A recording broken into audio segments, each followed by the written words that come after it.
get over here and cruise it. I wanted to make a video real quick about bleeding the clutch on your Superduke. It's got this HCT Magura clutch. This is like the second time this has happened to my bike where it got air in the clutch, and I had the little knob on the front of the clutch there adjusted all the way forward, and it still wasn't enough to like really be comfortable like at a stoplight. Like I'm sitting at a stop and it's like trying to go forward. It's like trying to pull me into the intersection, and I've got to like pull that lever in as hard as I possibly can, and it's still not enough.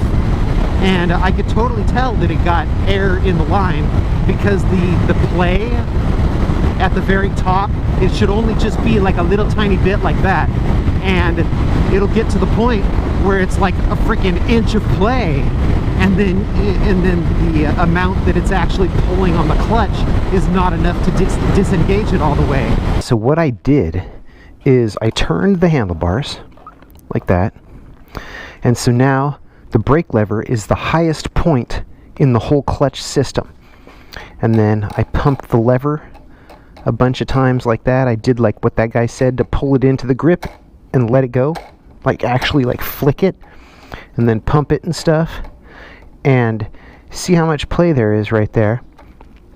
And then what I did, this is the wrong wrench, but it's the only thing I have. It's a 15/64 little tiny Craftsman wrench, but I didn't want to use like a big old adjustable wrench and end up breaking that nipple off, you know. Like I wanted a little tiny wrench that actually fit. And so what I'll do is I'll put that on there like this. Yeah, I guess that's good right there. And then I'll put some pressure on the clutch. You know, like you don't want to do it like that, because when you open the nipple, it'll suck air in. So what you want to do, you want to put some pressure so it's actually pushing on the fluid. And then open this up just a tiny freaking bit. Very carefully.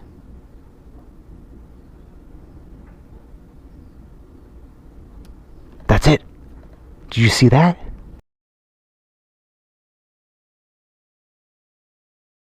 That was it. It just spit. And I'm still holding the lever. Do not let go of the lever. That's the thing. Okay? Let me explain very carefully to you how to do this as I'm tightening this up. Okay, now it's tight. Okay, here's the thing. Is you squeeze the lever, and it's putting pressure on the fluid. And then you crack that, and it'll spit. And then leave, like don't even go like that. Don't even let off a little bit. If anything, like once it spits and you tighten it back up, pull it a little bit more, and then tighten it up. Make sure it's all nice and tight, not too tight to freaking shear that little thing off, but just tight enough that it's gonna be sealed.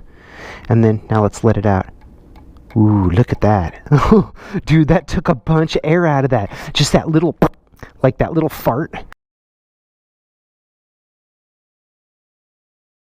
It takes so much air out of that, dude. My clutch is so up top. It's insane. What's funny is, like, I had this knob tightened all the way in, you know, like for maximum out on the lever. And now look at it. It's all the way out. It's the absolute opposite of what it was before. Now it is like perfectly awesome, just how it should be. And my brake lever, it's like right up at the top, and when I stop, it stops. I pull the clutch in, and I have to let it almost all the way, like it's almost all the way out when the thing's grabbing now. It is like so much different. It took all the air out of that system just with that one little fart. So I figured I would make this video and show you that, just because I didn't see a video that showed that. And that was the easy way to solve the problem that I had, is just by using that little bleed nipple right there on the top of the lever. So and it didn't even really use any fluid, you know. It's not like my fluid's low now either. So I don't know, there you go. Hopefully this helps you, and I'll talk to you later. Peace.